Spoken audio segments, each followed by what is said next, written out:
26 novembre 2014. Une parcelle de terrain fédéral dans le Midwest des États-Unis semble être complètement inhabitée. Mais pour ceux qui sont dans le secret, c'est en réalité l'emplacement de la zone de recherche biologique 12, une grande installation de la Fondation SCP, qui abrite et expérimente sur des entités biologiques vivantes et des échantillons de tissus dangereux. C'était déjà une journée difficile pour le personnel de la zone 12 due à un dysfonctionnement technique imprévu. Ils étaient confrontés à une défaillance du système et à une brèche de confinement à grande échelle. Les pétales tranchants mortels de SCP-143 flottaient dans l'air. Les vers ronds acides SCP-153 se reproduisaient. SCP-811 se déchaînait. Et un certain nombre de créatures SCP-939 induisant l'amnésie s'étaient échappées de leur enclos. En bref, c'était un désastre total. Un pandémonium paranormal complet, et les choses allaient devenir bien pires, avec le bruit des pales d'hélicoptères et le grondement des moteurs de véhicules militaires lourds qui approchaient. Le personnel assiégé était soulagé que les renforts de la force d'intervention mobile arrivent si rapidement. Après tout, la zone 12 était relativement isolée, et il venait tout juste de lancer un appel à l'aide. Le personnel de sécurité sur place était débordé par le chaos de la brèche de confinement, et ils avaient besoin des gros calibres s'ils voulaient reprendre le contrôle avant qu'il ne soit trop tard. Ce qu'ils ne savaient pas, alors que les véhicules encerclaient leurs installations, c'est qu'il était déjà bien trop tard pour la plupart d'entre eux. Bientôt, des troupes en équipement de protection tactique prenèrent d'assaut l'installation. En entrant, ils virent des employés terrifiés courir vers eux pour se protéger, puis s'arrêter brusquement. Ces soldats ne portaient pas l'insigne de la Fondation SCP, ni d'aucune force mobile connue. Ils ne portaient pas non plus les symboles de la coalition occulte mondiale. C'était quelque chose de complètement différent. Certains employés de la Fondation ont commencé à demander de l'aide, le voyant comme un refuge dans la tempête. Ils ont réalisé trop tard que ce groupe n'était pas là pour les sauver, et ont rencontré leur fin sous une grêle de balles des fusils d'assaut des soldats. La véritable force d'intervention mobile, arrivée finalement, a été témoin d'un spectacle horrifiant. La plupart du personnel de la Fondation sur place avait été abattu, et il n'y avait aucune trace des coupables. Pire, plusieurs créatures SCP-939 étaient absentes. Ce sont des créatures prédatrices qui chassent en meute et produisent des produits chimiques amnésiants pour attirer et désorienter leurs proies. Ces anomalies sont suffisamment dangereuses par elles-mêmes, mais entre les mains de quelqu'un qui sait vraiment comment les utiliser, ces usines vivantes d'amnésiants pourraient représenter une menace extrêmement sérieuse. Les membres de la force d'intervention mobile connaissaient la situation. Un seul groupe aurait l'audace de réaliser un vol à haut risque sur un SCP. Dans une installation de la Fondation SCP, pendant une violation de confinement. L'insurrection du chaos. La force d'intervention mobile a signalé l'incident au commandement et savait déjà quelle serait leur prochaine mission. Poursuivre la cellule rebelle de l'insurrection pour récupérer les 939. Cette mission aurait des enjeux absolument énormes, et s'il n'était pas réussi, il n'y avait aucune limite aux dégâts que l'insurrection du chaos pourrait faire avec une créature aussi dangereuse que SCP-939 sous leur contrôle. Mais qui sont exactement l'insurrection du chaos? Que veulent-ils? Et pourquoi volent-ils des anomalies? L'insurrection du chaos est l'un des groupes les plus mystérieux et clandestins qui luttent contre la Fondation SCP. Ils sont différents de la coalition occulte mondiale, une émanation des Nations Unies créée après la 7e guerre occulte, dont la mission est de détruire, plutôt que d'essayer de contenir les anomalies. La main du serpent est à l'opposé du spectre. Ce groupe s'efforce de normaliser l'anomalie, et de détruire les réseaux de secrets qui maintiennent l'anomalie et la réalité consensuelle séparées. Le groupe d'observation du chaos et la main du serpent ont des idéaux et des déclarations de mission claires. Mais l'insurrection du chaos est moins explicite sur leurs croyances et convictions.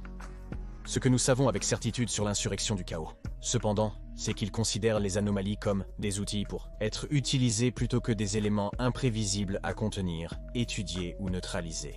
À cette fin, ils font tout ce qu'il faut pour obtenir plus d'anomalies, qu'il s'agisse de chercher sans pitié des anomalies dans la nature, ou de les prendre à la Fondation lors d'attaques coordonnées pendant des moments de faiblesse.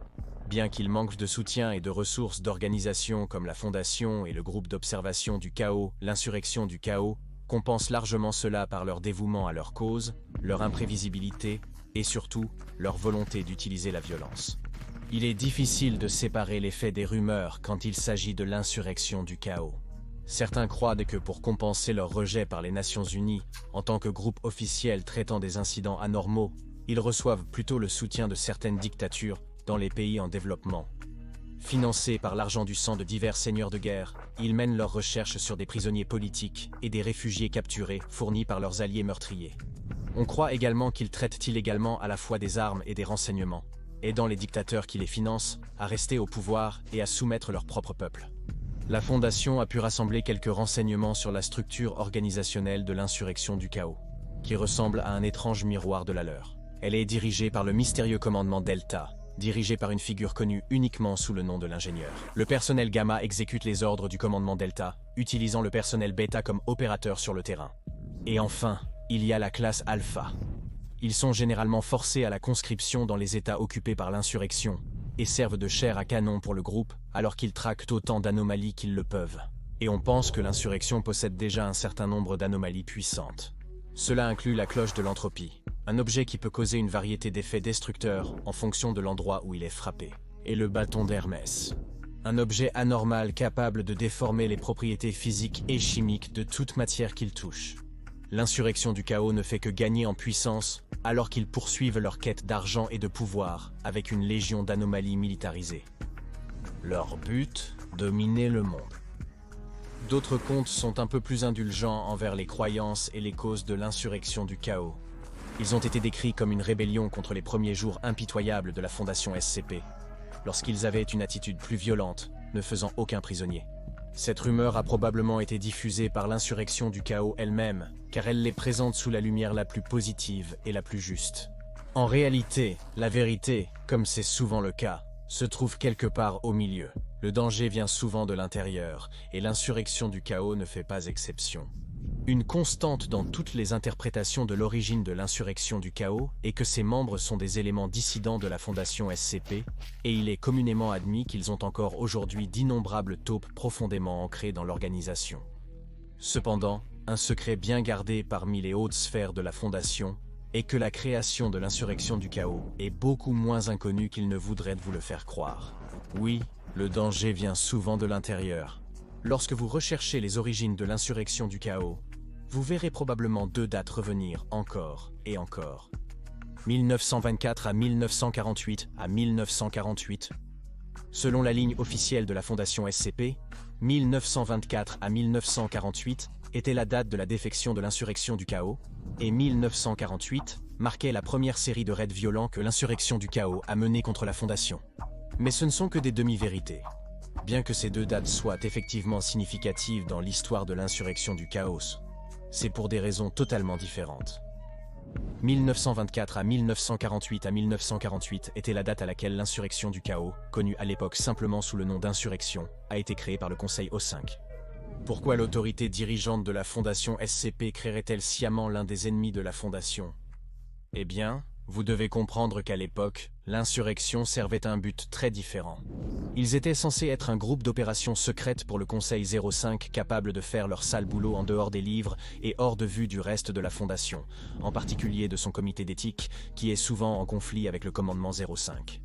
Leurs membres ont été recrutés parmi la force d'intervention mobile Alpha 1, également connue sous le nom de Main Droite Rouge. Une force d'intervention mobile très secrète dans la poche du 05.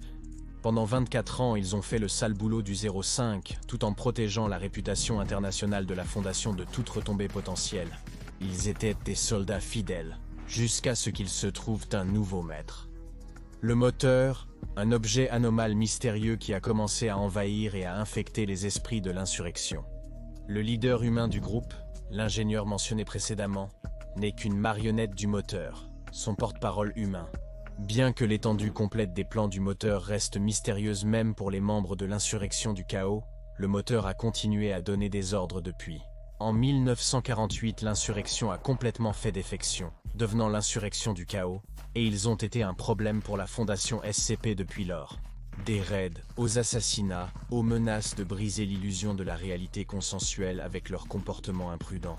Et maintenant, grâce à leur acquisition de SCP-939, ils pourraient également commencer la production d'amnésiques. Heureusement pour la Fondation, ils s'étaient préparés à ce que le 939 se répande dans le monde, et tous les créatures hébergées à la zone 12 avaient été implantées avec des traceurs sous-cutanés. Plusieurs forces mobiles ont été rapidement envoyées pour se focaliser sur le signal, neutraliser les insurgés et sécuriser les 939. Ils ont pisté le signal vers un hangar dans les Badlands du Nouveau-Mexique, où l'équipe d'intervention a déclenché un combat crispé avec les insurgés du chaos, tous de classe Gamma et Beta. Les classes Delta, tout comme les 05, sont notoirement insaisissables. Ils sont apparus comme des fantômes tactiques derrière des boîtes et des tuyaux exposés, avançant et tirant sans se soucier de leur propre vie et sécurité, esclaves de la machine. Ce n'était pas comme combattre vos sectaires ordinaires. Il s'agissait de combattants hautement organisés et dangereux, formés directement selon le manuel des forces d'intervention mobile de la Fondation. Plusieurs soldats de la Fondation ont été perdus dans les tirs croisés. Mais finalement, ils ont remporté la journée. En soumettant les forces de l'insurrection du chaos et en capturant à nouveau les 9-9 volés, plusieurs des insurgés qui avaient été mortellement blessés au combat se sont avérés être du personnel de la zone 12 des agents doubles pour l'insurrection. Beaucoup d'entre eux sont morts avec le sourire aux lèvres, sachant qu'ils défiaient la Fondation jusqu'à leur dernier souffle. Il était impossible de savoir combien de ces insurgés du chaos secret étaient infiltrés, profondément ancrés dans l'appareil mondial de la Fondation. Un insurgé proche, mourant lentement de plusieurs blessures par balle, a donné un rire sifflant.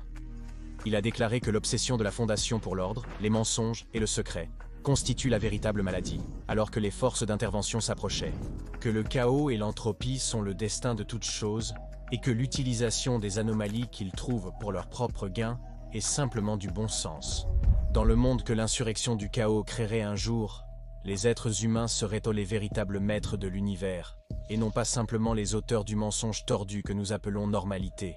Il a succombé à ses blessures peu de temps après, et les forces spéciales ont recentré leurs efforts pour ramener en toute sécurité les 939 à la zone 12. Ce que ces troupes de l'insurrection du chaos croyaient vraiment est une question ouverte. Après tout, le pouvoir qui les dicte, le moteur anormal, est une conscience au-delà de l'humanité. Même l'ingénieur ne connaît pas la véritable portée du grand plan de leur maître. Si le reste d'entre nous a de la chance et que l'insurrection du chaos n'atteint jamais ses objectifs mystérieux, alors nous non plus. Consultez SCP-5000 Ki et SCP-3000 Anatashi Sha pour élargir vos connaissances du monde mystérieux de la Fondation SCP.